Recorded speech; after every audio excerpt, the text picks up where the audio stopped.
Kita ke informasi lain, pemirsa. Wakil Presiden Gibran Raka Buming Raka menghadiri panen raya jagung di Kecamatan Tanjung Lago, Banyuasin, Sumatera Selatan. Ladang jagung berada di Desa Menanti. Jagung yang dipanen berada di area pondok pesantren Barulah Ulum dengan luas 150 hektar.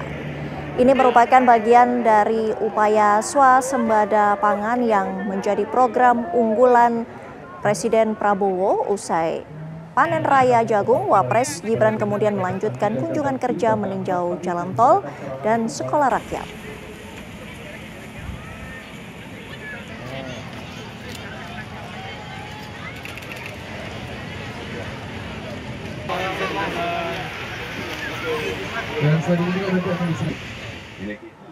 Pemirsa, pimpinan DPR RI bersama perwakilan dari pemerintah menerima audiensi dari Konsorsium Pembaruan Agraria atau KPA.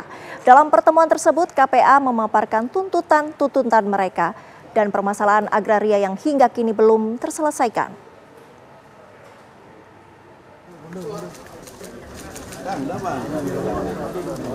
Rabu siang, pimpinan DPR RI menerima perwakilan dari Konsorsium Pembaruan Agraria atau KPA yang sebelumnya berunjuk rasa di depan gedung DPR. Pertemuan dipimpin oleh Wakil Ketua DPR RI Sumi Dasko Ahmad, Wakil Ketua DPR RI Cucun Ahmad Syamsurizal, dan Saan Mustopa juga hadir.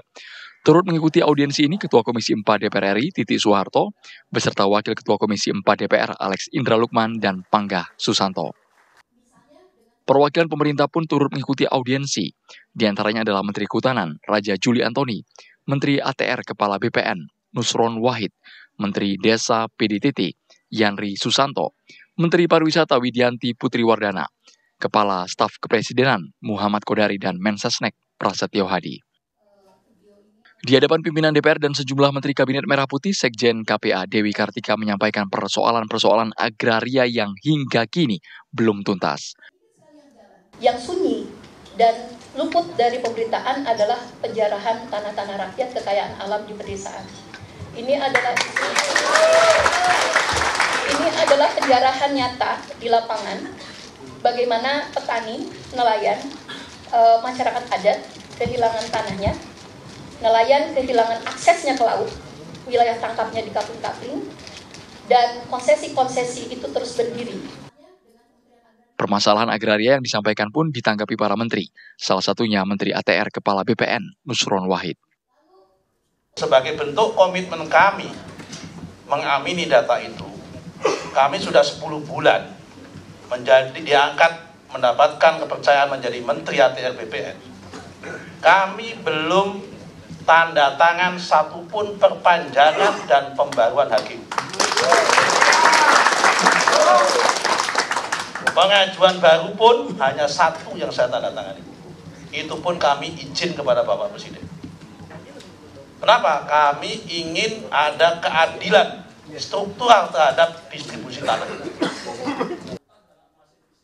Ketua Komisi 4 DPR Titi Soeharto menyampaikan keprihatinannya atas permasalahan reformasi agraria yang hingga kini belum kunjung tuntas.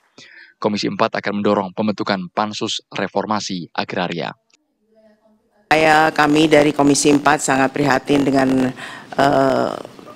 masalah reformasi agraria ini yang sudah bertahun-tahun terkatung-katung. Untuk itu kami dari Komisi 4 mendorong agar DPR bisa membentuk pansus mengenai masalah reformasi agraria ini. Dan untuk yang tingkat yang lebih tinggi lagi, agar pemerintah juga bisa membentuk semacam komite itu yang bisa yang terdiri dari antar sektor untuk menyelesaikan masalah reformasi agraria ini. Setelah mendengarkan paparan KPA dan juga jawaban dari perwakilan pemerintah, Wakil Ketua DPR RI menyatakan DPR akan mendorong pemerintah membentuk Badan Pelaksana Reformasi Agraria dan juga Pansus Penyelesaian Konflik Agraria. DPR akan mendorong pemerintah untuk percepatan kebijakan satu peta dan merapikan desain tata ruang di wilayah Negara Kesatuan Republik Indonesia. 2. DPR mendorong pemerintah untuk membentuk Badan Pelaksana Reformasi. 3. DPR akan membentuk Pansus Penyelesaian Konflik Agraria yang akan disahkan pada akhir penutupan paripurna sidang DPR RI pada tanggal 2 Oktober 2025. Terima kasih, selamat Hari Tani Nasional. Tim TV One mengabarkan.